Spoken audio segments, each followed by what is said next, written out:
जबले अबू कुबैस से जिस दीन की दावत अल्लाह के रसूल ने दी, मुस्तफ़ा जान रहमत सल्लल्लाहु अलैहि वसल्लम ने जिस दीन को दुनिया के सामने रखा, वहदानियत का पाठ पढ़ाया, अल्लाह रब्बुल इज्जत का सही पता बताया, अल्लाह रब्बुल इज्जत की दावत को नबी पाक सल्लल्लाहु अलैहि वसल्लम आम करते रहे। अल्लाह पाक का हुक्म हुआ मक्का मुकर्रमा को छोड़ने का। आकाए करीम ने मक्का मुकर्रमा को छोड़ा, मदीना मुनव्वरा तशरीफ लाए। यहाँ से भी दीन मतीन की खिदमत हो रही है, दिन ब दिन तरक्की पजीर हो रहा है। आकाए करीम सल्लल्लाहु अलैहि वसल्लम पर्दा फरमा जाते हैं।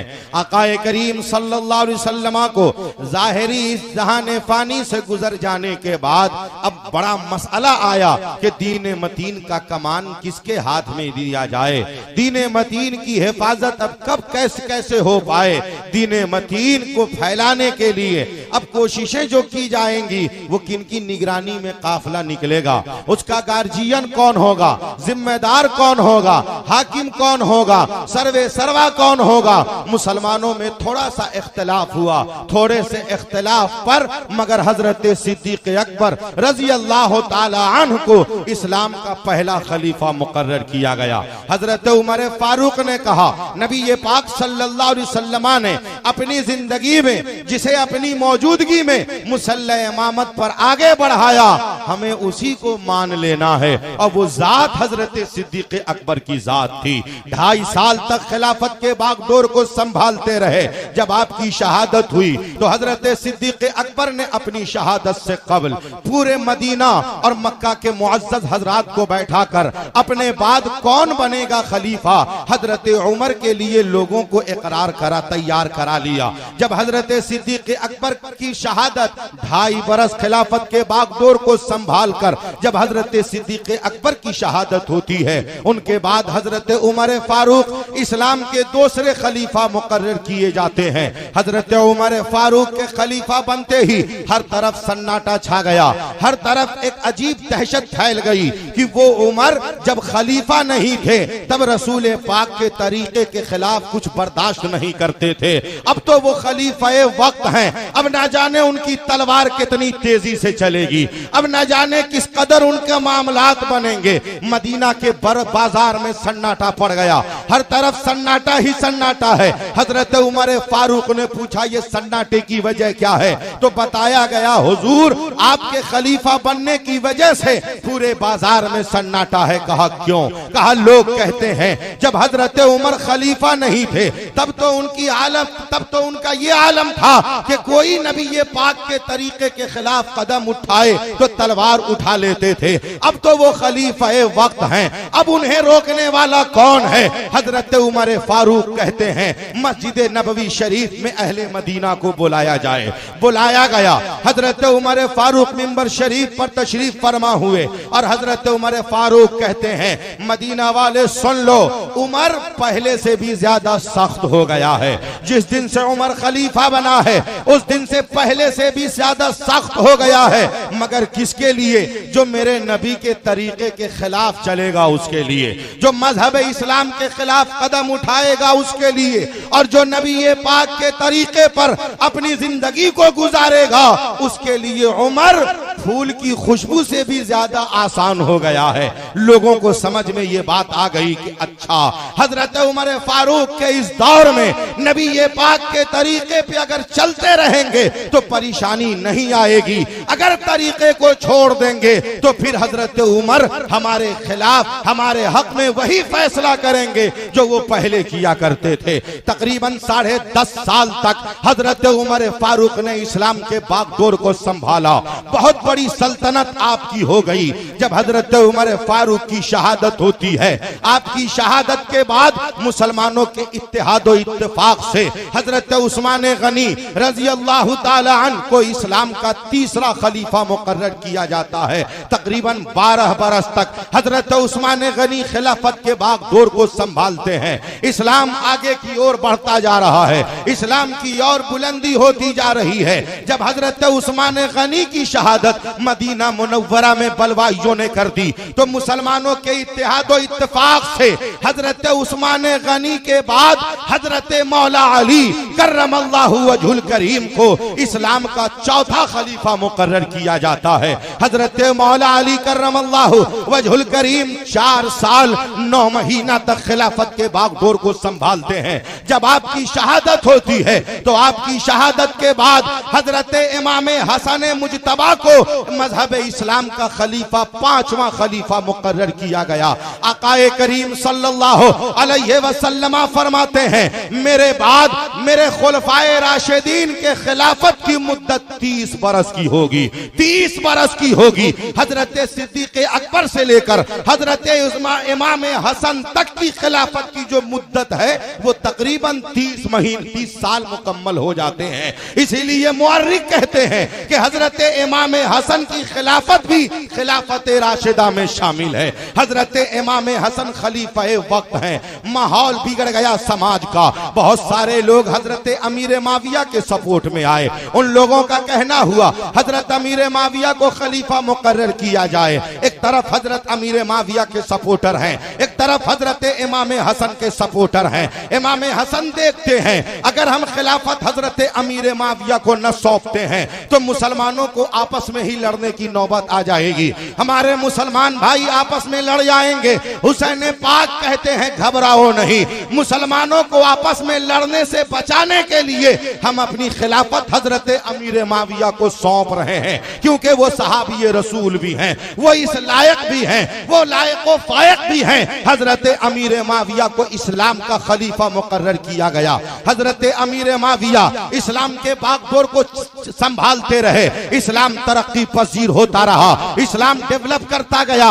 जब हजरत अमीर माविया का इंतकाल 60 हिजरी रजब के महीने में इंतकाल होता है, हजरत अमीर माविया के इंतकाल होने के बाद बगैर किसी के इत्तफाक के, बगैर किसी की मर्जी से यजीद अपने आप को खलीफा प्रोजेक्ट कर देता है। यजीद अपने आप को खलीफा होने का ऐलान कर देता है। शाम को यजीदों ने खरीदना शुरू किया, मुल्क शाम को अपने फेवर में लेना शुरू किया और मुल्क इराक के लिए अपने चेलों को रवाना कर दिया कि मुल्क इराक के भी लोगों को अपने फेवर में ले लो। अब बात रही मक्का और मदीना की, तो वहां हजरत अब्दुल्ला बिन जुबैर हैं, हजरत अब्दुल्ला बिन उमर हैं, हजरत अब्दुर्रहमान बिन अबू बकर हैं, हजरत इब्ने अब्बास हैं, हजरत सईद खुदरी हैं और सबसे बड़ी जात हजरत इमाम हुसैन रजी अल्लाह ताला अन्हु की है। इन सबों को अपने फेवर में लेना है। अगर ये लोग ना आए तो इन सबों को मौत के घाट उतार देना है, सबों को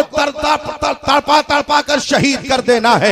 यजीद ने फरमान जारी कर दिया। इसी फरमान के पेश नजर वाली मदीना वलीद बिन उतबा के पास ये खबर आती है कि हजरत अमीर माविया का इंतकाल हो चुका है, यजीद तख्त नशीन हो चुका है, यजीद की बैयत इमाम हुसैन कबूल कर लें। इमाम आली मकाम ने कहा सुनो, हम हजरत अमीर माविया को खलीफा मान रहे हैं, इसलिए मान रहे थे कि हजरत अमीर माविया जब खलीफा थे उनके दौरे खिलाफत में ही कूफा के लोगों ने कहा था हुजूर इमाम हुसैन से कि हुजूर अब कूफा आइए, हमको हजरत अमीर माविया की खिलाफत मंजूर नहीं है। तो इमाम हुसैन ने कहा हजरत अमीर माविया की खिलाफत को मानो, इसलिए कि हजरत अमीर माविया को खलीफा भाईजान ने मुकर्रर किया है, मुसलमानों ने इत्तेहाद और इत्तेफाक से मुकर्रर किया है, लिहाजा हम भी उन्हें खलीफा मानते हैं। फिर उनके बाद देखा जाएगा। वही हुआ।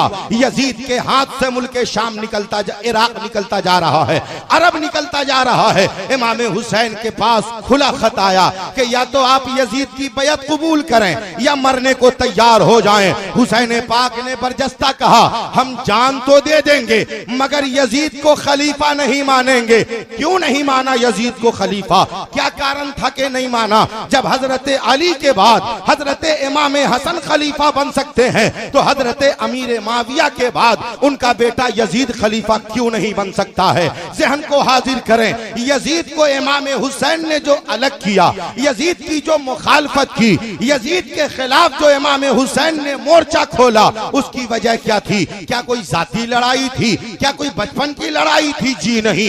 इमाम हुसैन 4 हिजरी में पैदा हुए थे और यजीद 25 हिजरी में पैदा हुआ था। 21 साल का फर्क था उम्र में एक दूसरे के। इमाम हुसैन 21 साल के बड़े थे, यजीद 21 साल का छोटा था। मक्का के सियासी हालात ये थे कि जिसकी उम्र 40 बरस की होगी वो कबीले का सरदार बनेगा। यहां तक कि जब नबी ये पाक की उम्र 40 बरस की हुई तब ऐलान नबूवत मेरे आका ने फरमाया। इस्लाम ने बहुत मजबूती से 40 को पकड़ रखा है शुरू से। तो यजीद की उम्र 40 बरस की भी न थी। यजीद उस लायक भी नहीं था। अगर उन तमाम में कोई लायक व फायक था तो वो जात इमाम हुसैन की जात थी, वो जात शेर खुदा के शहजादे की जात थी। इमाम हुसैन ने यजीद का बाइकाट इसलिए न किया कि खलीफा हमें बनना है, इसलिए बाइकाट न किया कि हुकूमत हमें करनी है, इसलिए बाइकाट न किया कि जमीन का झगड़ा है, पैसे का झगड़ा है, तख्तो ताज का झगड़ा है। बात ये नहीं थी। बाइकाट इसलिए किया कि यजीद शराबी था, यजीद जानी था, यजीद तारीक नमाज था, यजीद के हरकत ऐसे थे कि वो बेटियों को जायज समझता था। बीवियों के लिए तो आम बात थी, मगर बेटियों को भतीजी, भांजी, फूफी, खाला, नानी, दादी, सौतेली माँ, ये वो तमाम रिश्ते जिनसे निकाह नहीं कर सकते हैं। यजीद इन रिश्तों को भी अपने बिस्तर के लिए दुरुस्त समझता था। यानी यजीद के हाथ में अगर इस्लाम का कमान जाता, अगर खलीफा शराबी होता तो रियाया भी शराबी हो जाती, खलीफा बेनमाजी होता तो रियाया भी ने बेनमाजी हो जाती, खलीफा अगर जानी होता तो रियाया भी जानी हो जाती, खलीफा अगर बहन बेटियों को बिस्तर पे सोलाता तो रियाया भी आम कर देती। ये बात मतलब इंसान के अंदर से इंसानियत को निकालना चाहता था यजीद। शराब के दलदल में उम्मत को फंसाना चाहता था यजीद, दीन से दूर करना चाहता था यजीद। इसीलिए इमाम हुसैन ने यजीद का बाइकाट किया कि हम तेरे हाथ में इस्लाम के कमान को जाने न देंगे। हम मुखालफत करके ये पूरी दुनिया को बताएंगे कि यजीद इस्लाम के खलीफा बनने के लायक नहीं है। अगर तुम्हें जान लेना है तो मेरी जान ले लो, तुम जान लेकर हमारी हुकूमत बचा सकते हो और हम जान देकर नाना जान की शरीयत को बचा ले। हजरात मोहतरम, क्यों इमाम हुसैन ने यजीद के खिलाफ मोर्चा खोला? बात समझ में आ गई? आ गई समझ में? जोर से एक मर्तबा कहिए या रसूल अल्लाह, और जोर से कहिए या रसूल अल्लाह। तेजी में इसलिए कह दिया हबीबुल्लाह भाई ताकि मैटर लोगों को समझ में आ जाए। बहुत से लोगों को अब तक ये नहीं समझ में आया कि इमाम हुसैन करबला में यजीद से लड़ क्यों रहे थे। ये जंग नहीं थी करबला में। करबला में यजीद और इमाम हुसैन के बीच जंग नहीं है। जहां जंग होती है तैयारी दोनों तरफ होती है। एक तरफ 22,000 है, एक तरफ 72 है, एक तरफ खा खा के मस्त है और एक तरफ 62 घंटे से रोजे से है। एक तरफ न दाना है न पानी है, एक तरफ खाना ही खाना है, शराब ही शराब है, अय्याशी ही अय्याशी है। ये कैसी जंग है? बराबर का मामला होना चाहिए। अगर इधर ताकतवर हैं तो उधर भी ताकतवर। क्या इमाम हुसैन के पास लोग नहीं थे? इमाम हुसैन के पास सपोर्टर नहीं थे? इमाम हुसैन के पास सिर्फ 72 ही लोग थे। इमाम हुसैन किसी को बुला नहीं सकते थे। हुसैन पाक ने बुलाया नहीं था। अगर बुला लिए हो तो यजीद से ज्यादा तादाद हुसैनियों की होती। इमाम हुसैन ने किसी को बुलाया नहीं था, दावत किसी को दिया नहीं था। हम जा कहां रहे हैं ये किसी को न बताया था कि हम करबला में शहीद होने जा रहे हैं, हम यजीद से मुकाबला करने जा रहे हैं, हम यजीद का मुंह तोड़ जवाब देने जा रहे हैं। बल्कि ये कहा था कि कूफा के लोगों ने जो दावत दी है हम उसी दावत पे जा रहे हैं। कूफा वालों ने जो बुलाया है हम उन्हीं के बुलावे पे जा रहे हैं। एक तरफ 22,000 है, एक तरफ 72 है। जरा गौर करें, 72 है, न दाना है न पानी। 2 मुहर्रम शाबान के महीने में इमाम हुसैन मदीना से आए मक्का। शाबान रहे, रमजान रहे, शव्वाल रहे, ज़िक़ादा रहे। जिलहिज्जा की 3 तारीख को चले मक्का से। 2 मुहर्रमुल हराम 61 हिजरी को करबला मुअल्ला पहुंचे। जब करबला पहुंचे 2 मुहर्रम को पहुंचे। 2 से लेके 6 तक जिन जिन लोगों ने खत दिया था उन लोगों से मुलाकात का सिलसिला जारी किया, मगर जालिम कोई नहीं मिला। 6 की तारीख खत्म हुई, 7 की सुबह का वक्त आया है। जालिम यजीदियों ने नहरे फुरात पर पहरा लगाया है। 7 को इमाम हुसैन का पानी बंद हुआ। 7 का पूरा दिन गुजरा, 8 की पूरी रात गुजरी, 8 का पूरा दिन गुजरा, 9 की पूरी रात गुजरी, 9 का पूरा दिन गुजरा। 10 की रात आई, यजीदियों ने मोमेंट बनाया कि आज ही हमला कर देते हैं, अब भी ही लड़ाई कर लेते हैं। हुसैन पाक अगर रात ही में लड़ लेते तो फायदा मिलता। इनके पास तो 72 थे, 72 कहीं छुप जाते और यजीदी आपस में लड़ भिड़ कर मर जाते। मगर हुसैन पाक हजरत अब्बास अलंबरदार से कहते हैं, भाई आप जाइए और उन जालिमों से बात कीजिए कि रात में जंग न करे, इसलिए कि आज की रात आशूरा की रात है, आज की रात इबादत की रात है, आज की रात अल्लाह रब्बुल इज्जत को राजी करने की रात है। आज रात हम इबादत कर लेते हैं, कल सुबह सुबह जंग की तैयारी कर लेंगे। हजरत अब्बास अलंबरदार जाते हैं, उबैदुल्लाह बिन ज़ियाद के पास खबर जाती है। ये उबैदुल्लाह बिन ज़ियाद जानते हैं कौन है? हजरत अब्बास अलंबरदार के अपने मामू का बेटा है, सगे मामू का बेटा है। और हजरत अब्बास अलंबरदार हुसैन पाक के सौतेले भाई हैं। हजरत खातून जन्नत के पर्दा फरमा जाने के बाद हजरत अली ने हजरत उम्मे बनीन से निकाह किया, जिनसे 5 लड़के पैदा हुए और वो पांचों के पांचों करबला में हुसैन पाक के साथ मौजूद थे। यानी हुसैन पाक के हकीकी भतीजे भी करबला में हैं और सौतेले भाई भी करबला में हैं। कुर्बान जाएं जब हजरत अब्बास अलंबरदार खबर भेजते हैं कि रात की हमें मोहलत चाहिए, रात में हमें जंग न करना है, हम कल करेंगे। तो उबैदुल्लाह बिन ज़ियाद कहता है, फूफी की तबीयत कैसी है? मेरी फूफी कैसी हैं? वो खाने भेजवाता है। हजरत उम्मे बनीन कहती हैं, ले जाकर उसी दरिंदे को दे दो, मुझे खाना भेजता है और पानी भेजता है। अरे जिनका सदका पूरा जमाना खा रहा है, उनके नवासे को जालिमों ने भूखा रखा है। जिनके सदके में पूरा जमाना जिंदगी गुजार रहा है, जालिमों ने उन्हें भूखा प्यासा रखा है और मुझे दाना पानी भेजता है। अल इख्तिसार, रात की जो जंग का जो मोमेंट बना था वो मोमेंट टल जाता है। इमाम हुसैन के पूरे खीमे वाले इबादत में लग जाते हैं। रात भर गुजर जाती है, रात में बहुत सारे वाकयात नमूदार हुए, मगर मैं उसको जिक्र न कर रहा हूँ। 10 की सुबह आती है,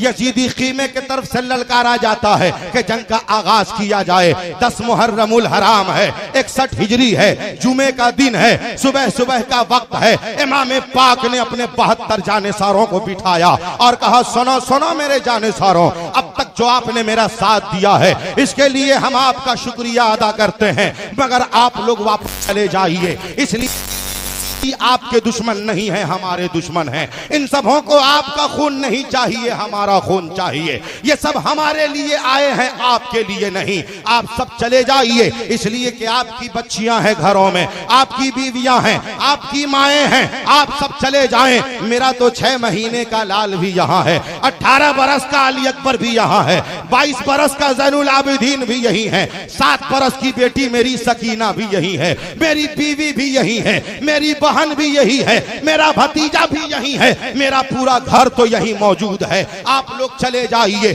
उन 72 ने कहा, इमाम हुसैन, हम लोग करबला से जाने के लिए करबला नहीं आए हैं, बल्कि अपनी जान को इस्लाम पर लुटाने के लिए करबला आए हैं।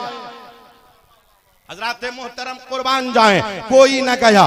जंग का आगाज होने वाला है, इमाम हुसैन की तकरीर होती है। उनकी तकरीर पर हुनबिर रियाही इमाम हुसैन के खीमे में चला आता है। जंग का आगाज हुआ, यके बाद दिगरे 72 जानेसार मैदान करबला में उतरते रहे। जब बाहर वाले लोग शहीद हो गए, अब हजरत अली अकबर की शहादत हो रही है। 18 बरस के बेटा हैं अली अकबर, 56 बरस की उम्र है इमाम हुसैन की। तारीख में आया है कि जब हजरत अली अकबर की शहादत हो गई, उनके जिस्म पाक को जब हजरत इमाम हुसैन उठाने के लिए करबला पहुंचे, 18 बरस के शहजादे के लाश को जब अपने गोद में उठाया है, तो रावी कहते हैं कि जब इमाम हुसैन करबला से निकले थे तो दाढ़ी शरीफ के और सरे मुबारक के बाल बिल्कुल काले थे, मगर जब करबला करबला के मैदान से जब हजरत अली अकबर की लाश को लेकर खीमे में पहुंचे तो इमाम हुसैन की दाढ़ी शरीफ के बाल और सरे मुबारक के बाल बिल्कुल सफेद हो चुके थे।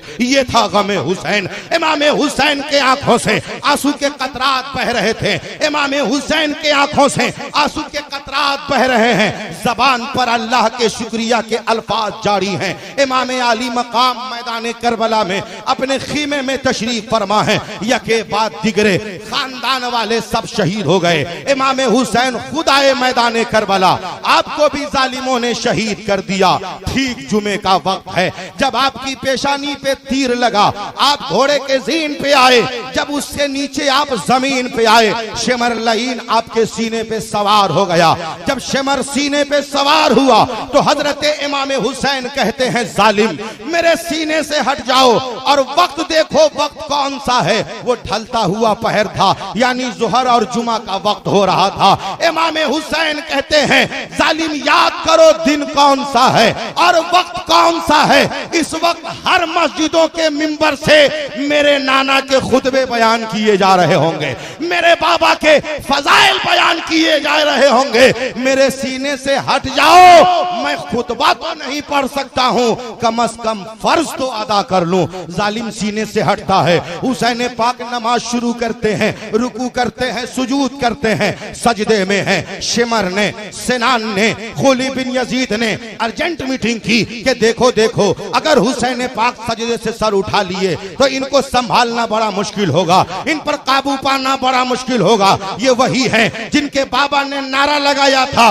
तो मैदान तो खैबर रेजा रेजा हो गया था। ये उसी बाप के बेटा हैं कि जब नारा लगाते थे तो दरियाए नील रास्ता दे दिया करती थी, दरियाए नील में रास्ता पैदा होता था। लिहाजा इनके सजदे से उठने से पहले इनके सर को कलम कर दिया जाए। शिमर के कहने पर यजीद और खुली बिन यजीद और सिनान के मशवरे से ये बात तय हुई। बाजरावी कहते हैं तलवार सिनान ने चलाई, किसी ने कहा खुली बिन यजीद ने चलाई, किसी ने कहा शिमर ने चलाई। बरवायत दीगर जालिम ने जैसे ही तलवार चलाया है, इमाम हुसैन के जिस्म अतहर से सरे अनवर को जुदा होना था। जुहर और जुमे का वक्त है, जैसे ही इमाम हुसैन का सरे अनवर जिस्म अतहर से अलग हुआ है, सूरज गायब हो गया है। हर तरफ से रोने की आवाज आने लगी है, आसमान से बारिश होने लगी। उस बारिश में करबला में पानी के कतरे नहीं बल्कि खून के कतरे गिर रहे थे। ऐ मुसलमानों, आज तो आप बारिशों के कतरों के बीच में बैठे हैं, आज पानियों के बीच, पानी के बीच में बैठे हैं, मगर मेरे हुसैन के घर वाले कल करबला में जहां मौजूद थे वहां आसमान से खून के कतरे गिर रहे थे। हर तरफ गम की लहर दौड़ गई। जिन्नातों में गम की लहर है, जानवरों में गम का मामला है, समंदर में मछलियों में गम का मामला है। मस्जिद अक्सा के अतराफो अकनाफ में जब पत्थर उठाए जा रहे हैं तो पत्थर के नीचे से ताजा ताजा खून निकल रहा है। हजरत उम्मे सलमा उम्मुल मोमिनीन के घर जो मिट्टी रखी थी शीशी शरीफ में, जब उस मिट्टी को देखी जा रही है तो वो मिट्टी भी खून में तब्दील हो चुका है। हर तरफ इमाम हुसैन के गम का मामला छा गया है, हर तरफ इमाम हुसैन के गम का मामला छा गया है। रावी हजरात कहते हैं आसमान को लाल होने की आदत न थी, उससे पहले आसमान में लाली न छाती थी, मगर करबला में आसमान जो सुर्ख हुआ उस दिन से उसे सुर्ख होने की आदत पड़ गई, उस दिन से उसे लाल होने की आदत पड़ गई। अल इख्तिसार, इमाम हुसैन की शहादत हो चुकी है, मगर अजीब मुअम्मा है, अजीब मामला है। अभी इमाम हुसैन के खीमे में हुसैन पाक का सर नहीं पहुंचा है। इनके शहादत की खबर कैसे हुई? इमाम हुसैन का घोड़ा तड़पता हुआ हजरत ज़ैनब के कदम में जाकर दम तोड़ता है। अहले खाने को पता हो गया कि इमाम हुसैन शहीद हो चुके हैं, मगर कोई करबला में इसलिए ना आए कि हुसैन पाक ने मना कर दिया था कि करबला में आप लोग ना आएंगे, मुझे तलाशेंगे नहीं, इसलिए कि यजीदियों के नरगे में मुझे रखा जाएगा, मेरे भी जिस्म को रौंदा जाएगा। पर्दे का ख्याल करना है और सब्र को मुकम्मल मजबूती से सब्र के दामन को थामे रहना है। अल इख्तिसार, कोई काफिले वाले खीमे से बाहर तो ना आए, मगर जब शाम का वक्त आता है जालिमों ने खीमे में आग लगाया। हजरत ज़ैनब के खीमे में जब आग लगा तो हजरत ज़ैनब अपने 22 बरस के भतीजे हजरत ज़ैनुल आबिदीन को कंधे पर लेती हैं और हाथ में हजरत सकीना के हाथ को पकड़ती हैं, क्योंकि भाईजान ने सकीना के हाथ को ज़ैनब के हाथ में थमाया था। हजरत ज़ैनब अपनी भतीजी, अपने भतीजे और पूरे खीमे वाले को लेकर उस खीमे से निकलती हैं, क्योंकि खीमे में आग लगा दिया गया है। जब बगल वाले खीमे में गई जिसमें मर्दों को रखा गया था, जैसे ही कदम रखा है उसमें भी आग लगा दिया। उसमें से जब लोग बाहर आए, उसके बगल में एक खीमा है जिसमें जानवरों को बांधा जाता था, जब उसमें ये लोग पहुंचे उसमें भी आग लगा दिया गया। तीनों खीमे जल के राख हो गए। अब न बिछाने का बिस्तर है, न ऊपर का सामयाना शामयाना है, खून से तरबतर सरजमीन है करबला की। अब ये सब रहे तो कहां रहे? हजरत ज़ैनब कहती है रहना तो है, रात को गुजारना है, अब कहां जाएं? यहीं पे बैठ जाओ। खून से तरबतर सरजमीन है तो क्या हुआ, यहीं पे बैठ जाओ। जालिम कहते हैं कि इमाम हुसैन करबला में प्यासे शहीद हो गए, उनको दाना ना मिला, पानी ना मिला। अक्ल के उन अंधों से कह दो कि हुसैन पाक करबला में पानी के लिए नहीं तरस रहे थे, बल्कि पानी लबे हुसैन के लिए तरस रहा था। मेरे हुसैन करबला में दाने के लिए न तरस रहे थे, बल्कि दाना मेरे हुसैन के लिए तरस रहा था। ये तो करबला वालों का सदका है कि प्यासे चले गए, दीवानों के शरबत का इंतजाम हो गया। वो भूखे क्या चले गए कि रहती दुनिया तक न जाने उन बहत्तरों के नाम पर कितने भूखों को लंगर में खाना खिलाया जा रहा है। इमाम पाक की भी शहादत हो गई, काफिले के खीमे भी जला दिए गए। अब तो बस हो जाना चाहिए। अगर इमाम हुसैन से लड़ाई थी, मामला इमाम हुसैन से था, तो बस कर देना चाहिए। अब तो इमाम हुसैन शहीद हो गए, अब तो कुछ नहीं होना चाहिए, मामले को नॉर्मल होना चाहिए। मगर नॉर्मल क्या हुआ, और सख्त हो गया, और ज्यादा सख्त हो गया। हर तरफ करबला में अजीब मैसेज मिला। अगर करबला में जंग होती तो जंग तो हुसैन पाक हार गए थे। क्यों? सबके सब मर गए, हार गए, सबके सब शहीद हो गए, हार गए। करबला में जंग इमाम हुसैन हार गए, मगर दुनिया ये कोई कहने को तैयार नहीं है कि मेरे हुसैन हार गए। अजीब जंग है करबला में। जो काटा वो हार गया, जो कटा वो जीत गया, जो पानी पी के मस्त रहा वो हार गया, जो प्यासा तड़पा वो जीत गया। जिसने सामने वालों के एक एक लोगों को चुन चुन के शहीद कर दिया, तो शहीद होने वाले जीत गए और शहीद करने वाले हार गए। करबला से ये भी सबक मिलता है कि जुल्म करने वाला जालिम हार जाता है और जुल्म सहने वाला मजलूम जीत जाता है। करबला में हुसैन पाक बज़ाहिर तो हार गए, मगर ये उलमा कहते हैं कि करबला में जंग यजीद ने जीता है और मोर्चा हुसैन पाक ने जीता है, क्योंकि इमाम हुसैन शहीद हो गए, अपने मौकफ का सौदा न किए। कहा यजीद को न मानेंगे, न माना, यजीद के खिलाफ खड़े रहे और दुनिया को आज सबक मिल गया कि ताकत के साथ इस्लामी कानून को मिटाने की कोशिश करना ये यजीदियत फितना है। तो हर यजीदी फितने के लिए हर दौर में हुसैन का गुलाम खड़ा हो जाता है। कल यजीद के 22,000 के लिए 72 ने इस्लाम को बचा लिया। उन्हीं 72 का सदका है कि कानून बदलने से इस्लाम का कानून नहीं मिटेगा।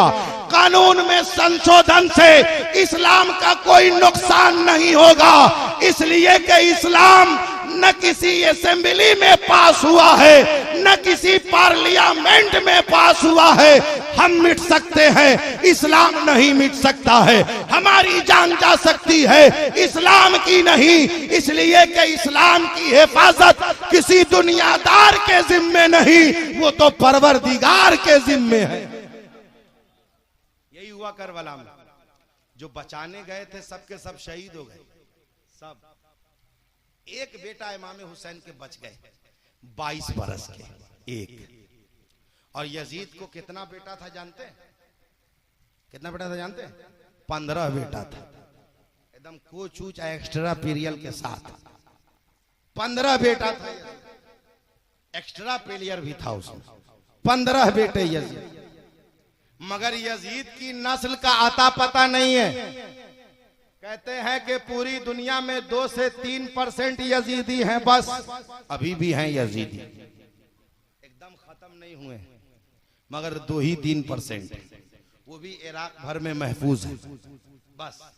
2 से 3% है यजीदी, मगर हुसैनियों का आलम जहां जहां मुसलमान है वहां वहां हुसैनी, जहां जहां साहिबे ईमान है वहां वहां हुसैन पाक की अजमतों के नारे लगाए जा रहे हैं। इमाम हुसैन के नाम पर लंगर खिलाए जा रहे हैं। जहन को हाजिर करें मैदान करबला में इमाम पाक के काफिले को यूं ही मैदान में छोड़ा गया।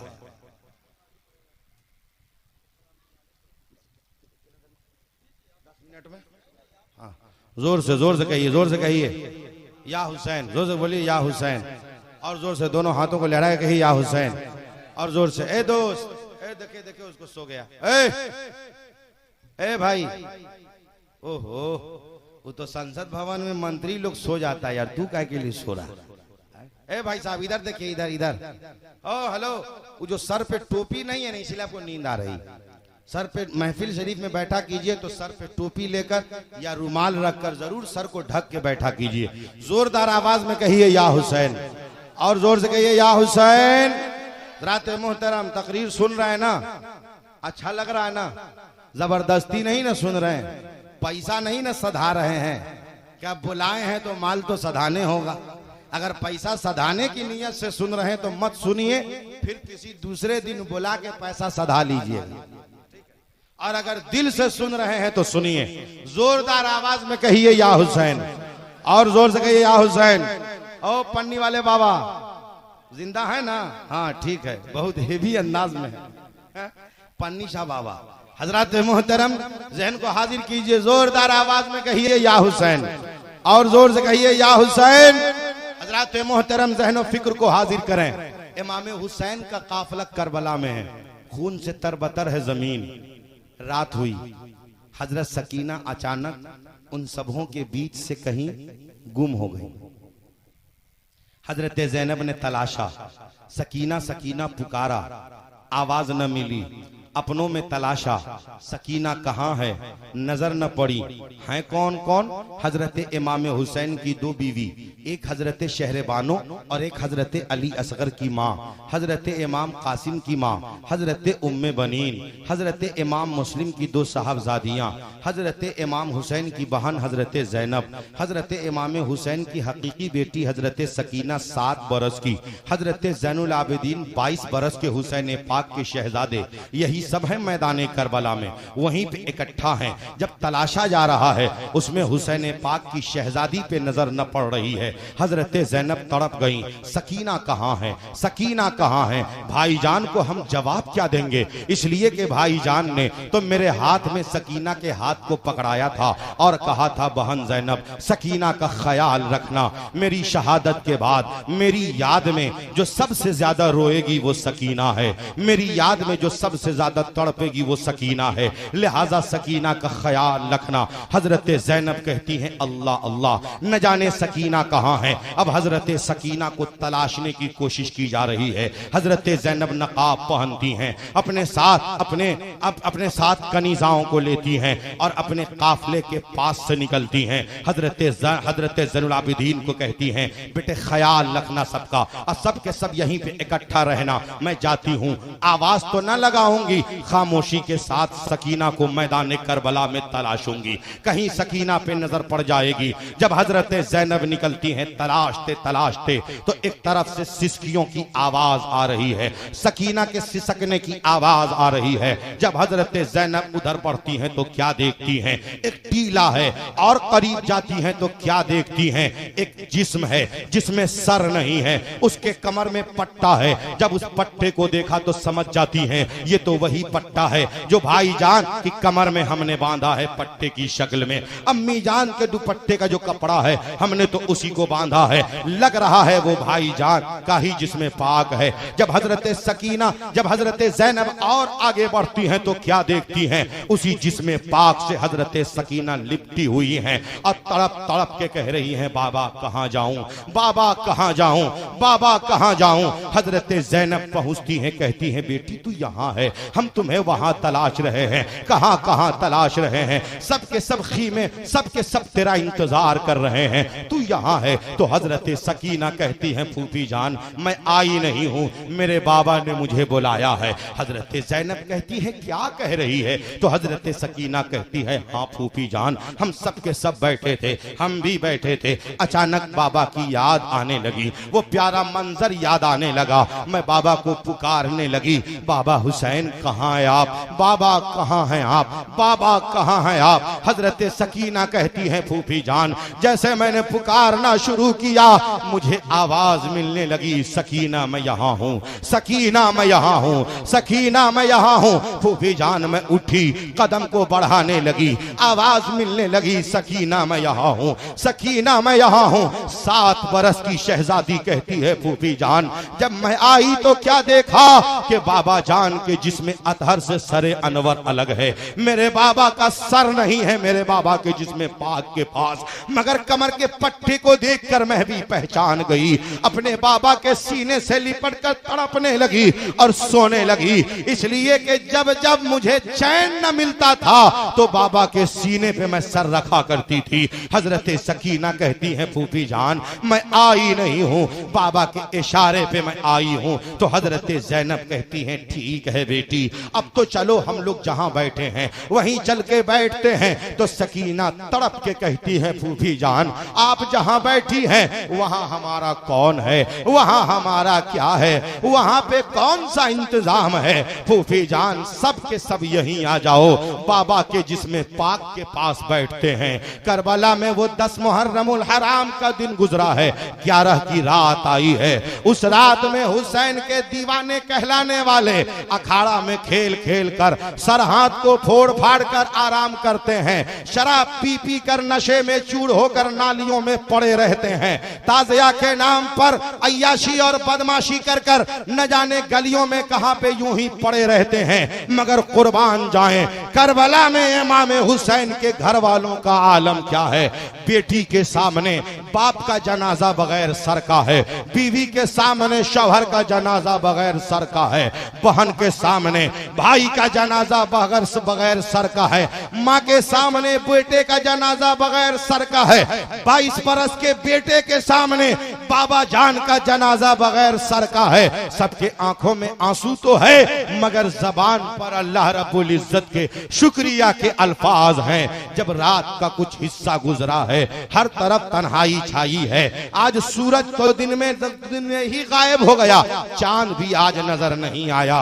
रावी कहते हैं कि मुकम्मल 3 दिन तक करबला में सूरज नजर नहीं आया, 3 दिन तक करबला में सूरज नजर नहीं आया, एकदम हर तरफ अंधेरा छाया रहता था, न कोई बदली है न कोई बादल है, यूं ही सूरज गायब है। इमाम हुसैन का काफिला करबला में है, रात का आखिरी हिस्सा गुजर रहा है, हर तरफ अंधेरा है, आसपास से कदमों के आहट की आवाज मिलती। जब कदमों के आहट की आवाज मिली तो सकीना कहती हैं फूफी जान लगता है कोई आ रहा है। हजरत ज़ैनब कहती हैं आने वाले अपने रास्ते को तब्दील कर लो, यहाँ पे नबी की नवासियां बैठी। इतना कहना था, एक आवाज आती है बेटी घबराना नहीं, तेरी माँ फातिमा हूं तुझे देखने आई, तेरे बाबा अली आए हैं, नाना मुस्तफा जाने रहमत आए हैं, तेरी नानी खदीजतुल कुबरा आई हैं। बेटी घबराना नहीं। तो 7 बरस की बाली सकीना तड़प के कहती हैं, फूफी जान हम सब की इस हालत का पता सबको है। कहा हाँ बेटी, हम लोग बज़ाहिर यहाँ अकेले हैं मगर अकेले नहीं, सब के सब हमारे साथ हैं। हम इम्तिहान दे रहे हैं, हमारी कामयाबी में सब लगे। रात गुजरी, दिन गुजरा, रात गुजरी, सुबह के वक्त जिस दिन लोग तीजे में लग जाते हैं, फजर के बाद हजरत ज़ैनुल आबिदीन के गले में तौक, हाथ में हथकड़ी, पैर में बेड़ी, पूरे बदन पे जंजीर जकड़ दिए गए, कैदी बना दिया गया। हजरत सकीना, हजरत ज़ैनब, शहरबानो, हजरत अली असगर की माँ, हजरत उम्मे बनीन, हजरत इमाम मुस्लिम की बेटियां और जितनी औरतें हैं सबों को कैदी बना लिया गया।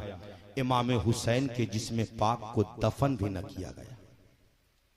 3 दिन तक हुसैन पाक का जिस्म पाक यूं ही है करबला में, मगर ताजगी का ये आलम कि जैसे अभी शहीद हुए हो। काफिला निकल गया, यजीदियों ने अपने लोगों को दफन कर दिया, हुसैन पाक को छोड़ दिया। काफिला करबला से निकला, सकीना तड़प के पूछने लगी, फूफी जान अभी 15 दिन भी न हुए हैं, आए थे तो काफिले में खुशी ही खुशी थी, अब जा रहे हैं तो हर तरफ गम ही गम है। काफिला करबला से निकल गया। बाद में जब ये सब करबला से निकले, नहर फुरात के उस पार एक कबीला था, उन सबों में ये खबर गई कि वहां पे जो लोग इकट्ठा थे वो सब इमाम हुसैन को घेर कर उन्हें शहीद कर रहे थे। उनके जिस्म पाक को यूं ही छोड़ा गया है। उन लोगों ने आके दफन किया, इमाम पाक के कब्र पाक को, मज़ार अक़दस को तैयार किया। ज़हन को हाजिर करें, इमाम हुसैन का काफिला निकल चुका है कूफा के लिए। कूफा से ये काफिला जाएगा दमश्क, दमश्क से ये काफिला जाएगा करबला होता हुआ मदीना मुनव्वरा। अब आप बताइए, न हम कूफा लेकर जा सकते हैं आपको, न कूफा के रास्ते दमश्क लेकर जा सकते हैं। सिर्फ खाका इसलिए बता दिया है ताकि पूरा मजमून जहन में आ जाए, दरमियान पूरी मजमून जहन में आ, मुकम्मल मजमून जहन में आ जाए। सिर्फ दरमियान की एक बात बता रहा हूँ और अपनी गुफ्तगू को खत्म करने जा रहा हूँ। जोरदार आवाज में एक मर्तबा पूरा मजमा कहे या हुसैन, और जोर से कहिए या हुसैन। हुसैन पाक का काफिला कूफा के लिए निकल पड़ा। जहां इब्ने ज़ियाद है वहां से ये काफिला दमिश्क जाएगा, जहां यजीद है दमश्क से ये काफिला कहाँ जाएगा, करबला मुअल्ला होता हुआ मदीना मुनव्वरा जाएगा, जहां इमाम हुसैन की बेटी हजरत सुगरा अब्बा का इंतजार कर रही हैं कि अब्बा आएंगे तो पूछेंगे कि हमें बुलाया क्यों नहीं। भैया अली अकबर का इंतजार कर रही हैं कि वो आएंगे तो पूछेंगे कि हमें बुलाया क्यों नहीं। हजरत सुगरा हजरत अली असगर का इंतजार कर रही हैं कि वो आएंगे तो उन्हें खिलाएंगे, उन्हें खूब प्यार करेंगे, अपने गोद में संभालेंगे। मगर क्या पता सुगरा को कि कोई आने वाला नहीं है। हुसैन पाक का काफिला कूफा के रास्ते में है। अचानक काफिले का पानी खत्म हुआ। जब काफिले का पानी खत्म हुआ तो यजीदियों ने, इब्ने साद ने कहा पानी खत्म है लिहाजा काफिले को रोक लो। जब काफिले को रोका गया तो यजीदियों ने अपने लिए शामियाना लगा लिया, अपने लिए टेंट लगा लिया। उसमें सारे यजीदी आ गए। इमाम हुसैन के काफिले वालों को, उनके लुटे हुए काफिले को यूं ही धूप में छोड़ दिया, क्योंकि वो करबला के बाहर का मामला है। यूं ही धूप में छोड़ा, वो चिलचिलाती हुई धूप है।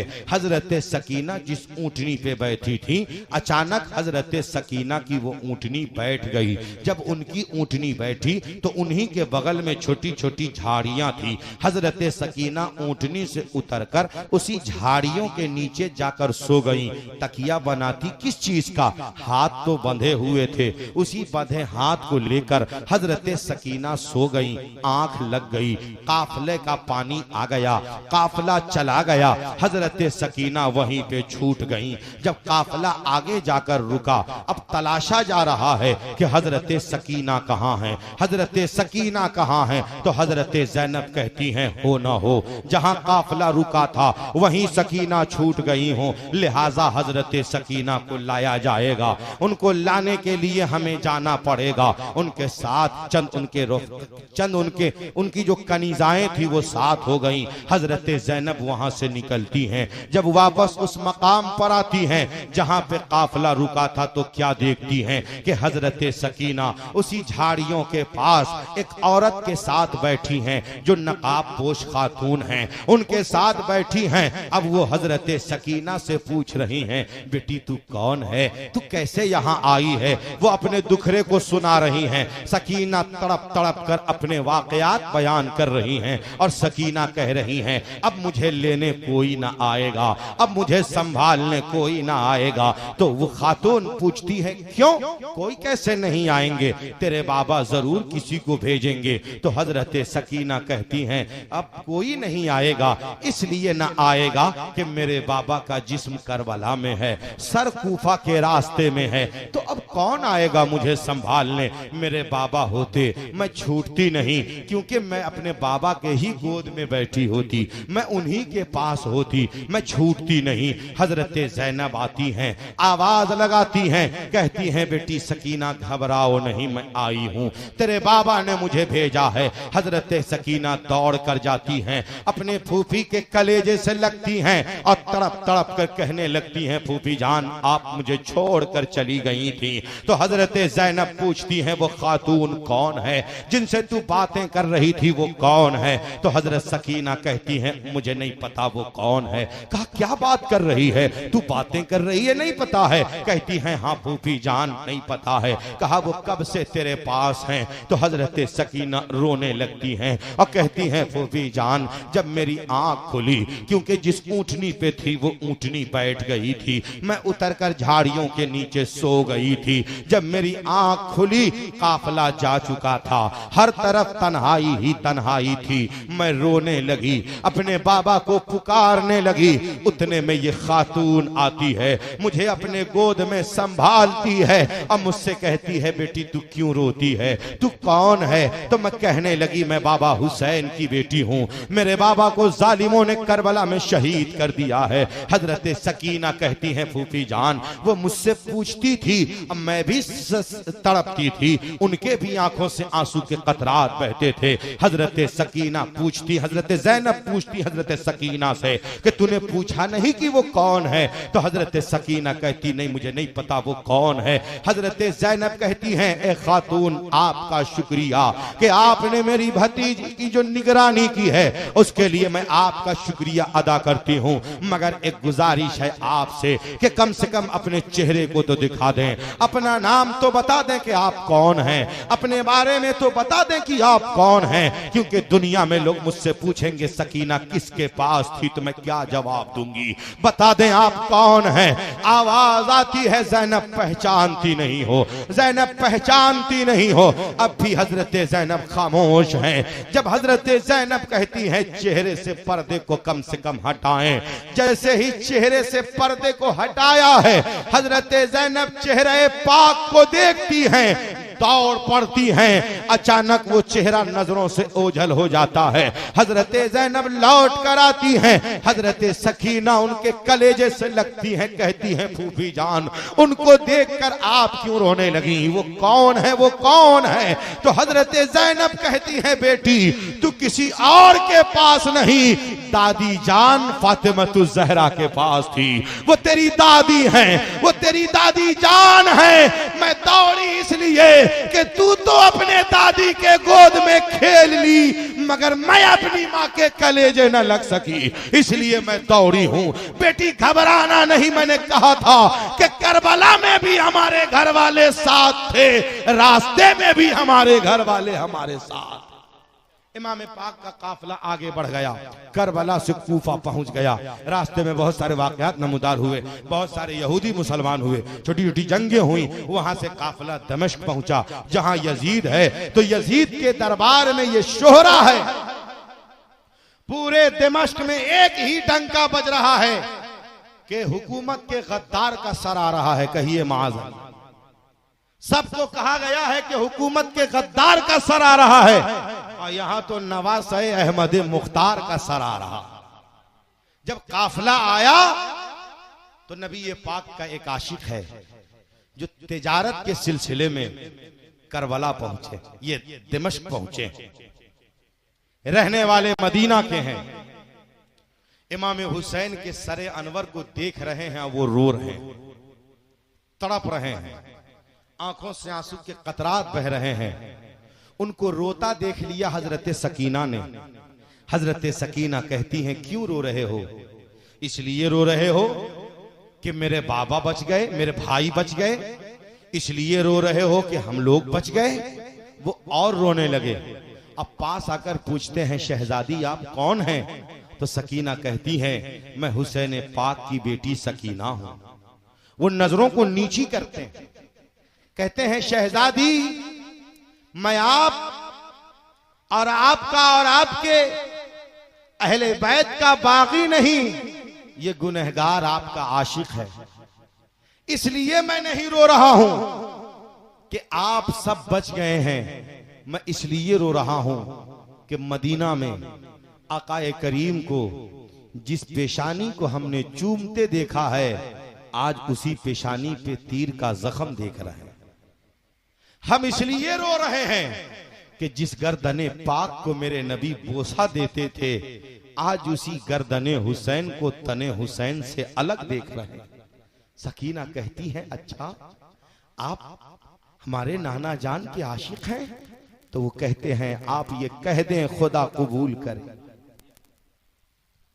कहते हैं, कोई ख्वाहिश हो, इस गुनहगार के लिए कोई खिदमत हो तो कह दें।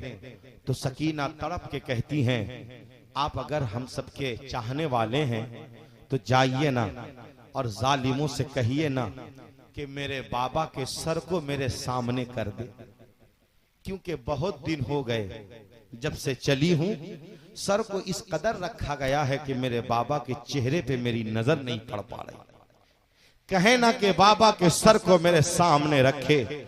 हजरत सकीना के कहने पर वो आशिक आगे बढ़ते हैं, खुली बिन यजीद के पास जाते हैं और जाकर खुली बिन यजीद से कहते हैं, इमाम हुसैन के सरे अनवर को सकीना के सामने कर दो। कहा ऐसे नहीं करेंगे, तिजारत के लिए जो दिरहम लेकर गए थे सब दे दिया। कहा सब ले लो और सरे हुसैन को हजरत सकीना के सामने कर दो। जब सामने किया तो हजरत सकीना कहती हैं कि आपने मेरी ख्वाहिशों का ख्याल रखा है, कल नाना जान से कहकर मैं आपकी ख्वाहिशों की तकमील कराऊंगी। काफिला जब आगे बढ़ता है, एक बूढ़ी आती है जिसका नाम फिजा है। वो पानी लेकर, खाना लेकर और चादरें लेकर वो आती हैं। अपनी औरतों को भेजती हैं कि जाओ उनका खैर मकदम करो, मेहमान नवाजी करो। हजरत ज़ैनब पूछती हैं उन पानी पिलाने वाली औरतों से, ये पानी क्यों पिला रही हो? तो औरतों ने कहा, हमारी मालकन वो जो बूढ़ी है जो झुक के चलती है, उसी के कहने पे हम लोग पानी पिला रहे हैं। कहा बुलाओ उसे। जब वो पास आई तो हजरत ज़ैनब पूछती हैं, आप कौन हैं? तो वो कहती है, मैं फिजा हूं। जब मैं जवान थी मदीना जाया करती थी, हजरत खातून जन्नत की बारगाह में रहा करती थी, उनकी खिदमत किया करती थी, छोटे मोटे काम में हाथ बटाया करती थी। 80 बरस की लगभग उम्र हो चुकी थी उस बुढ़िया की, नजरें कमजोर हो चुकी थी। वो हजरत ज़ैनब को बहुत अच्छे से न देख पा रही थी। बीमारी और उम्र की वजह से उनकी वो झुक चुकी थी, झुक के चलती थी, लाठी के सहारे झुक के चलती थी। जब वो कहने लगी कि मैं पानी पिलाने आई हूं, तो हजरत ज़ैनब पूछती हैं, ये पानी क्यों पिला रही हैं आप? करबला से लेकर यहाँ तक ये इंतजाम न हुआ, आज यजीद के शहर में ये इंतजाम क्यों है? तो वो ज़ईफा कहती है सुनो सुनो, मैं अपने मन से ये पानी न पिला रही हूँ। जब मैं आने लगती थी मदीने से तो हजरत खातून जन्नत से मैं पूछती थी कोई नसीहत कर दे मेरे लिए, कोई वसीयत कर दे मेरे लिए। तो खातून जन्नत ने आखिरी मर्तबा मुझसे कहा था कि जब तू कहाँ की रहने वाली है? तो मैंने कहा तो रहने वाली मैं हबशा की हूँ, अब मेरा रहना सहना दमिश्क में होता है। तो हजरत फातिमा ज़हरा ने कहा था अच्छा तू दमिश्क की रहने वाली है? कहा जी। कहा अब तेरे दमिश्क में कभी कोई काफिला आए, जिस काफिले में दाने पानी की कमी महसूस हो, जो भी काफिला आए उस काफिले वाले को पानी पिलाना, उसे खाना खिलाना, यही तेरे लिए वसीयत है। जब भी कोई काफिला दमिश्क आता था सबों को वो बुढ़िया दाना पानी खाना खिलाती थी। आज तो हुसैन पाक का लुटा हुआ काफिला आया है, अगर वो पानी पिलाने जा रही हैं, यजीदी अगर रोकेंगे तो लोगों को पता चल जाएगा कि ये सर किसका है।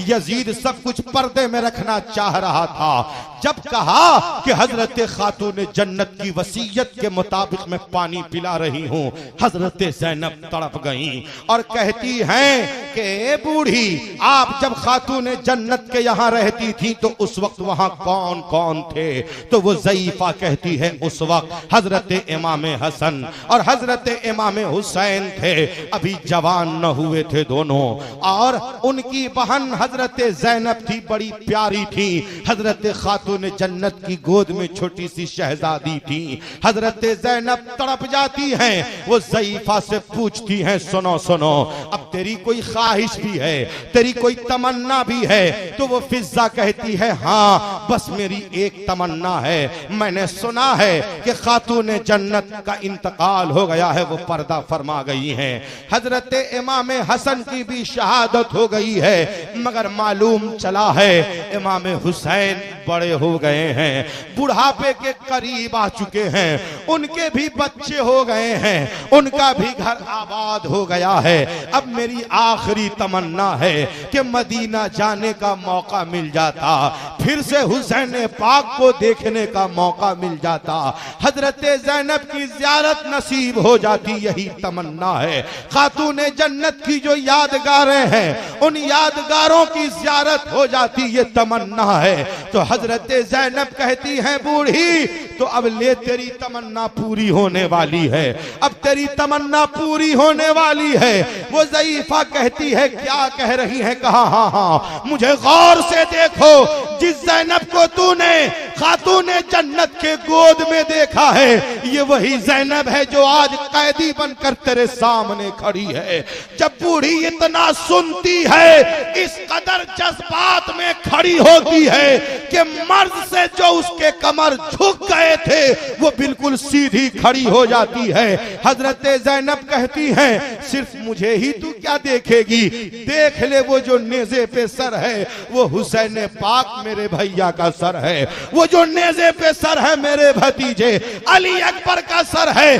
ज़ईफा देखकर बेजार हो जाती है, अपने बालों को फैला देती है और कहती है कूफा की औरतें, दमिश्क की औरतें, ए मर्दे अपनी निगाह को नीची कर लो, अपनी निगाहों को अलग कर लो, ये किसी और का काफिला नहीं, नबी ये पाक के घर वालों का काफिला है। आगे आगे फिजा आती हैं, अपने बाल को फैला कर आती हैं, और जब यजीद के दरबार में आती हैं तो हुसैन पाक की शहजादी हजरत सकीना आ रही हैं, हजरत ज़ैनब आ रही हैं। यजीद को ललकारा है हजरत फिजा ने और कहती हैं ए जालिम तुम्हें शर्म नहीं आई हुसैन पाक को शहीद करवाते, तूने तो खबर करवा रखा है कि हुकूमत के गद्दार का सर है और यहाँ तो नवासे अहमद मुख्तार का सर आ रहा है, मौला अली के शहजादे का सर आ रहा है। यजीद ने जब बगावत के अल्फाज को सुने तो यजीद ने ऑर्डर दिया कि इस बुढ़िया के सर को कलम कर दो। जब इतना कहा तो वो बूढ़ी कहती है, यजीद के दाएं बाएं 15-20 हब्श के नौजवान खड़े थे तलवार लेकर, फिजा कहती हैं, ए हब्श के मर्दों, तेरी मर्दानगी को क्या हो गया है कि हब्श के नौजवानों के सामने हब्श की एक बूढ़ी बेटी पर तलवार चलाई जाए और हब्श के नौजवान तमाशा देखते रहें। इतना कहना था, उन 15 जवान ने तलवार म्यान से बाहर कर ली और यजीद से कहा, है यजीद, अगर फिजा पे तलवार चला तो हम तेरे गर्दन को अलग कर देंगे। यजीद मौके को भांप लिया कि अगर मामला कुछ बिगड़ा तो हमारी हुकूमत का तख्ता पलट हो जाएगा। फौरन हुक्म दिया, ठहर जाओ, बूढ़ी पे हमला न करो। हजरत ज़ैनब तड़प जाती हैं, अपने चेहरे को मदीने के जानिब कर लेती हैं और कहती हैं, नाना जान, ये कैसा मंजर है, तेरे ही कलमा पढ़ने वाले को, आप ही का कलमा पढ़ने वालों ने आपके नवासे को शहीद किया, कोई सामने ना आया। आज एक हब्श की बूढ़ी पे तलवार चल रही है तो हब्श का नौजवान सामने आ जा रहा है। अल इख्तिसार, यजीद कुछ नरमी बरतना शुरू किया। हजरत ज़ैनुल आबिदीन को ऑफर किया कि जो जुमा आ रहा है इस जुमे में खुतबा आप ही दें। दमश्क को ये कहना शुरू किया और अहले दमश्क को अपने फेवर में लेना शुरू किया कि हम इमाम हुसैन के बागी नहीं हैं, हमने उबैदुल्लाह बिन ज़ियाद को नहीं कहा था मारने को, अगर शहीद करने को न कहा था, अगर उसने शहीद करवा दिया तो तूने उसको मौत के घाट क्यों नहीं उतारा, तू उसे इनाम क्यों दे रहा है, इब्ने साद को इनाम क्यों दे रहा है, शिमर को इनाम क्यों दे रहा है, खूली को इनाम क्यों दे रहा है, सिनान को इनाम क्यों दे रहा है। ये इनाम देना ये बता रहा है कि सब यजीद के इशारे पर हुआ है, सब यजीद के फरमान पर हुआ है। जब हजरत ज़ैनुल आबिदीन को जुमा में खुतबे का मौका मिलता है, दमश्क की वो मस्जिद है, हजरत ज़ैनुल आबिदीन खुतबे के लिए बैठे हैं। जब आपका खुतबा शुरू होता है, खुतबे के बाद आलम यह हुआ कि पूरा दमिश्क अब यजीद के खिलाफ जहन बना रहा है। यजीद बड़ा चंट और चालाक था, हालात को भांप लिया कि अगर इनका खुतबा जारी रहा तो कहीं पूरा शहर मेरे खिलाफ न खड़ा हो जाए, कहीं मेरी हुकूमत का बेड़ा गर्क न हो जाए, इसलिए अटेंडम आजान पुकारने का बहाना बनाया और खुतबे को खत्म करवा दिया। खुतबा खत्म होता है, नमाज मुकम्मल होती है। हजरत ज़ैनुल आबिदीन के कहने पर काफिले को वहां से निकलने की इजाजत मिलती है। हुसैन पाक का काफिला करबला होता हुआ मदीना मुनव्वरा रबीउल अव्वल के महीने में फिर पहुंच जाता है। इमाम हुसैन का काफिला पहुंच रहा है मदीना में। हजरत सुगरा इंतजार में है, अब्बा को ना देखा तड़प गई, भाई को ना देखा तड़प गई, अपने छोटे भाई को ना देखी तड़प गई। हजरत ज़ैनुल आबिदीन से पूछने लगी, भैया अब्बा जान कहाँ है, अली अकबर कहाँ है, अली असगर कहाँ है, ओनो मोहम्मद कहाँ है, कासिम कहाँ है, बताओ न चचा अब्बास कहाँ है। तो हजरत ज़ैनुल आबिदीन कहते हैं, बहन तू तो अपने कान से सुनेगी, मगर तेरे इस भाई ने सब कुछ अपनी नजर से देखा है, सब कुछ अपनी आंख से देखा है। बहन सब्र कर ले, तेरे बाबा, हमारे बाबा नाना जान के दीने मदीन की हिफाजत के लिए करबला में शहीद हो गए हैं। अल इख्तिसार काफिला मदीना में आया, दरबारे रसूल में आया। सलामी पेश करने के बाद सब लोग अपने अपने खीमे में अपने अपने घर चले गए, अपने अपने घर में कयाम पजीर हो गए।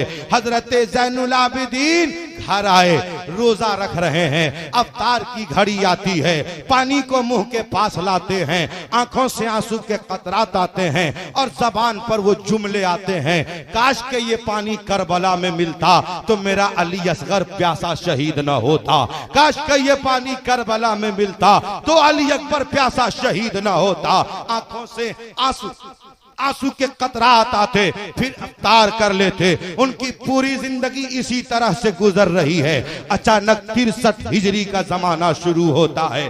3 साल अभी मुकम्मल होते हैं कि यजीद ने मुस्लिम बिन उतबा नामी शख्स को लीडर बनाकर, सिपह सालार बनाकर 22,000 लश्कर असरार या 20,000 लश्कर असरार, बरवायत दिगर 20 या 12,000 लश्कर के साथ मदीना पे चढ़ाई करवा देता है, मदीना पर अटैक होता है। मदीना मुनव्वरा में 700 सहाबी रसूल को शहीद किया जाता है, तकरीबन 10,000 मोमिनीन और ताबईन को शहीद किया जाता है। औरतों की इज्जतें तार की जाती हैं, तार की जाती हैं। मस्जिद नबवी शरीफ में घोड़े और गधे बांधे जाते हैं। 3 दिन तक मस्जिद शरीफ की आज़ानें बंद रहती हैं। हजरत सईद बिन मुसय्यिब सहाबी रसूल फरमाते हैं कि जिन दिनों यजीद जुल्म सितम के पहाड़ तोड़ रहा था, उन दिनों मैं मस्जिद नबवी शरीफ में छुपा हुआ था। जब जब आजान का वक्त आता था, कब्र रसूल से आजान की आवाज आती थी। मदीने की हुर्मत को पामाल किया। ये सब बढ़े मक्का पर। रास्ते में ही मुस्लिम बिन उतबा मर गया। जब मरा तो उसी में से एक को गवर्नर, एक को सिपह सालार बनाकर मक्का पर चढ़ाई किया। मक्का पे चढ़ाई करना था कि खिलाफे काबा जलाया, हुदूद हरम में कचड़े फेंके गए, उसे नापाक किया गया, खून की नदियां बहाई गईं और जितने मुअज्जज हजरात थे मौत के घाट उतारने का काम शुरू किया गया। खिलाफे काबा में आग लगाया। जैसे ही खिलाफे काबा में आग लगाया, उसी वक्त हजरत इब्राहिम अलैहिस्सलाम ने वो तबर्रुक जो हजरत इस्माइल अलैहिस्सलाम के फिदिये में जो दुम्बा ज़बह हुआ था, उस दुम्बे के सिरे के सींग के हिस्से को बतौर तबर्रुक खाने काबा में जो रखा था, वो तबर्रुक उस वक्त तक वहां मौजूद था। उसी के बाद से वो तबर्रुक लापता है। यानी खिलाफे काबा में आग लगाया। इधर खिलाफे काबा जल रहा है, उधर यजीद तड़प रहा है। लोग उसके मुंह में पानी डाल रहे हैं, पानी अंदर न जा रहा है। उसके बदन से बदबू आने लगी। लोग उससे भाग खड़े होने लगे, हटने लगे। यजीद तड़प तड़प कर जब दमिश्क में दम तोड़ा, उसके मरने की खबर जैसे ही मक्का आई, हजरत अब्दुल्ला बिन जुबैर ने तैयारी की और यजीदियों को दौड़ाना शुरू कर दिया। इस तरह से यजीद वहां से भाग खड़ा हुआ, उसके चेले भाग खड़े हुए। मक्का पर हजरत अब्दुल्ला बिन जुबैर का कब्जा हो गया और मदीना मुनव्वरा पर सहाबी रसूल हजरत सईद खुदरी रजी अल्लाह ताला अन्हु का कब्जा हो गया। मदीना के बागडोर को वो संभाल रहे हैं, मक्का के बागडोर को हजरत अब्दुल्ला बिन जुबैर संभाल रहे हैं। इराक उसके हाथ से निकल गया, वहां वो इराक उसके हाथ से निकल गया। मुल्क शाम और इराक के कुछ हिस्से पर यजीद की अभी हुकूमत चल रही है। अचानक मुख्तार बिन उबैदा नामी एक शख्स ने बगावत कर दी। उसकी बगावत के बाद कूफा भी यजीद के हाथ से निकल जाता है। यजीद के हाथ से कूफा निकला। अब यजीद के मर जाने के बाद दमिश्क में यजीद की गद्दी पर यजीद का बेटा बैठता है। उसको ऐसी बीमारी पकड़ती है कि आए दिन वो बीमारी में मुब्तला रहता है। उसने गद्दी पे बैठना छोड़ दिया और कहा, यह गद्दी मुझे न चाहिए जिस गद्दी से हुसैन इब्ने अली के खून की बू आ रही हो, जिस गद्दी से अहले बैत के खून की बू आ रही हो। लोगों ने यजीद के बेटे से कहा है, यजीद के शहजादे, अब आपका जानशीन कौन होगा? आप तो अपने बाप के जानशीन बन गए, अपने भी वली अहद का ऐलान कर दो। अपने बाद कौन आपका वली अहद बनेगा, ऐलान कर दो। यजीद के बेटे ने कहा, ए मुल्क शाम वालों, मैं किसी वली अहद का अब ऐलान न करने वाला हूं। इसलिए इस हुकूमत में लज्जत नहीं है जो हुकूमत अहले बैत को शहीद करके हासिल की गई हो, उस हुकूमत में लज्जत नहीं है। जिस हुकूमत में आकर मैं बीमार पड़ गया हूं, ये हुकूमत न चाहिए। मैं तुम सबों को आजाद करता हूं। जिसकी बैत कबूल करनी है कर लो, जिसके पास जाना है चले जाओ। तो शाम भी हजरत अब्दुल्ला बिन जुबैर के कमान में आ गया। इस तरह से यजीद की हुकूमत का बेड़ा गर्क हो गया। मुख्तार बिन उबैदा ने जब कूफा के बागडोर को संभाला तो उसने फरमान जारी किया कि कितने कूफी इमाम हुसैन के खिलाफ करबला में थे, रिपोर्ट दो। तो रिपोर्ट ये आया कि 6000 कूफियों ने अपने आप को हाजिर किया था हुसैन पाक के खिलाफ करबला में। 6000 कूफी शामिल थे। कहा उन 6000 को बुलाओ, उनकी औलादों को बुलाओ। जब हुसैन की औलाद जिंदा ना रही, उन कूफियों की भी औलाद जिंदा ना रहेंगी। उनको बुलाओ। जब बुलाया गया तो इब्ने साद का बेटा गिरफ्तार होकर आया। पूछा तेरा बाप कहाँ है? तो कहा मेरे बाप आजकल गोशा नशीन रहते हैं, अब इबादतों में लगे रहते हैं। मुख्तार बिन उबैदा कहता है जालिम, अब वो गोशा नशीन हुआ है, उस दिन क्यों ना हुआ जिस दिन हुसैन इब्ने अली करबला में थे। उस दिन गोशा नशीन क्यों ना हुआ? उस दिन तो मैदान में था, अब वो गोशा नशीन हो गया है। गिरफ्तार करके लाओ। लाया गया, उसके हाथ काटे गए, उसके पैर काटे गए, उसे आग में झुलसाया गया, मौत के घाट उतारे गया। चुन चुन कर यजीदियों को मौत के घाट उतार दिया। जालिम मुख्तार बिन उबैदा, इसको भी क्या सूझ गई, इस मरदूद ने अपने आप को नबी होने का ऐलान कर दिया। इस तरह से कूफा भी मुख्तार बिन उबैदा के हाथ से निकल गया। फिर इस पर भी इस्लामी हुकूमत कायम हो गई। अल इख्तिसार देखे, हर तरफ इमाम हुसैन के दीवाने छा गए। यजीदियत का नामो निशान मिट गया। 15 बेटे यजीद के, उसकी नस्ल का अता पता नहीं। एक बेटे हुसैन पाक से दुनिया के चप्पे चप्पे में हुसैन पाक की औलाद नजर आ रही है। हजरात मोहतरम, करबला से ये मैसेज मिल गया कि हक को बचाने के लिए तादाद की जरूरत नहीं, ईमान की जरूरत पड़ती है।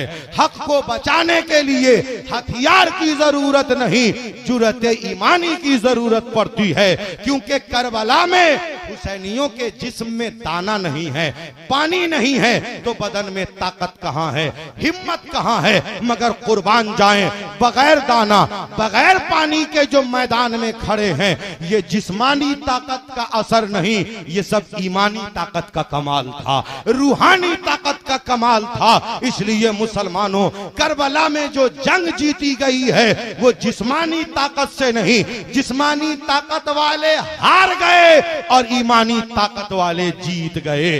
अर्ज ये करना है, अपने ईमान को मजबूत करें, अपने मौकफ पे आप कायम रहें। कोई आपकी जान ले सकता है मगर आपके ईमान का सौदा नहीं कर सकता है, शरीयत का सौदा नहीं कर सकता है। इसलिए अर्ज करना है, जिंदगी के हर मोड़ पर नबी ये पाक की शरीयत पर अमल करें, मसलक आला हजरत के परचम को बुलंद करें और बागियान इस्लाम का मुंह तोड़ जवाब देते रहें। हम रहें या न रहें, इस्लाम का सर बुलंद रहेगा।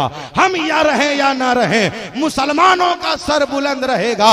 यही तो हुआ है करबला में। हुसैन पाक सर नेज़े पर रखकर चले गए। आज पूरी दुनिया में मुसलमानों का सर फख्र से ऊंचा। अगर वो सौदा कर लिए होते, माज़अल्लाह हाथ दे दिए होते तो क्या होता? कितना बड़ा पैगाम मिला कि आप जिस चीज को बचाएंगे वो बच जाए। ईमान की हालत में जिस चीज को बचाएंगे वो बच जाएगा। कैसे? हुसैन पाक ने कहा हाथ नहीं देंगे, तो जिंदगी में कहा नहीं देंगे, तो अल्लाह पाक ने ऐसा इंतजाम कर दिया कि बाद शहादत भी उन दरीदा दहनों को वो हाथ न मिल सका। इसलिए हुसैन पाक ने कहा था न देंगे, तो जिंदगी में जब न दिया तो बाद शहादत भी न मिल सका। मिला तो सरे हुसैन, नेज़े पे चढ़ गया मेरे हुसैन पाक का सर। ये भी कमाल देखे, हुसैन पाक हाथ नहीं दे रहे, सर दे रहे हैं। क्या मैसेज? ये मैसेज दे रहे हैं कि नेज़े पे सर जाएगा, हम कुरान की तिलावत करेंगे और दुनिया को बताएंगे हुसैन मरा नहीं है। कल भी हुसैन जिंदा था, आज भी हुसैन जिंदा है। हजरात मोहतरम, अर्ज करना है, मुहर्रम शरीफ का एहतराम जरूरी।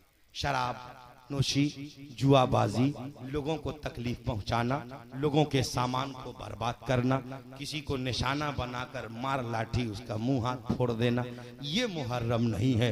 हू हल्ला हंगामा, ये मुहर्रम नहीं है। जोकर बनना, बंदर बनना, भालू बनना, नौटंकी का नाच करना, ये मुहर्रम नहीं है। मुहर्रम में रोजे रखे जाते हैं, कुरान की तिलावतें की जाती हैं, दुआए आशूरा पढ़ा जाता है, इमाम हुसैन के नाम पे शरबत पिलाया जाता है। आप शराब पीने में लग जाते हैं, आप जुआ में लग जाते हैं, आप लाठी खेलकर लोगों को नुकसान पहुंचाने में लग जाते हैं। अगर खेलने का शौक है लाठी कि हमको हुनर सीखना है, तो हुनर सीखने के लिए पीने की जरूरत नहीं है। रोजे से रहिए, वजू से रहिए। अगर लाठी ले भी लिया है तो ख्याल रहे कि हमारे इस अंदाज से किसी को तकलीफ न हो। हुसैन पाक के नाना की वो बात याद नहीं है। मुसलमान वो है जो जबान से किसी को तकलीफ न पहुंचाए, नजर से किसी को तकलीफ न पहुंचाए, कदम से किसी को तकलीफ न पहुंचाए, हाथ से किसी को तकलीफ न पहुंचाए। क्या मतलब? जबान से ऐसी बात न बोलें जो किसी को बुरी लग जाए, आंख से ऐसी नजर न डालें जो किसी को बुरी लग जाए, हाथ से ऐसे काम न करें जिससे किसी का दिल दुख जाए। ख्याल करें, आप ये न समझें कि आप अकेले हैं। अगर खड़े होकर पेशाब करेंगे टोपी पहनकर तो लोग कहेगा मुसलमान बहक गया है, खड़े खड़े पेशाब कर रहा है। अगर बैठकर करते हैं तो लोग कहेगा जरूर वो मुसलमान होगा, क्योंकि वो तरीका इस्लामी तरीका है। अगर प्यासों को पानी पिलाते हैं लोग समझ जाएंगे जरूर वो हुसैनी होगा, क्योंकि हुसैन पाक प्यासे गए, उनके दीवाने उनके नाम पर प्यासों की प्यास बुझा रहे हैं, भूखों को खाना खिला रहे हैं। अर्ज करना है, बड़ा अच्छा जलसा सजाया है। शहीद आजम कॉन्फ्रेंस जो आपने रचाया है, यकीनन इमाम पाक की बारगाह में कबूल होगा। क्यों कि बादल अपने काम में लग गया, आप अपने काम में लग गए।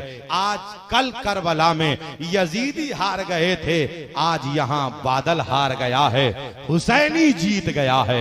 हजरत मोहतरम, बारिश होती रही, जलसा होता रहा। इस वक्त जितने लोग बड़ी बड़ी कॉन्फ्रेंसों में होते हैं उतने लोग तो यहाँ भी मौजूद हैं। माशाअल्लाह, अल्लाह पाक की बारगाह में दुआ है, मौलाए करीम हम सबों की शिरकत को कबूल व मंजूर फरमा, हम सबों को एक बना, नेक बना। अब हजरत अल्लामा अलहाज हबीबुल्लाह फैजी साहब, उनसे पहले कोई और शायर साहब, सब के सब आने वाले हैं। दोनों हाथों को उठाएं और जोरदार आवाज में कहें या हुसैन, और जोर से कह दीजिए या हुसैन। जो बातें मेरी बुरी लगी हों मुझे माफ करेंगे, जो बातें अच्छी लगी हों उन्हें उन पे अमल करेंगे। फिर कभी आपकी मोहब्बतों ने इर्तजा कमाल अशरफी को याद किया, हम होंगे, आप होंगे, मजहब इस्लाम की बहुत सारी बातें होंगी। जब तक के लिए इर्तजा कमाल के सलाम मोहब्बत को कबूल करें। वमा तौफीकी इल्ला बिल्लाह। अस्सलामु अलैकुम व रहमतुल्लाह।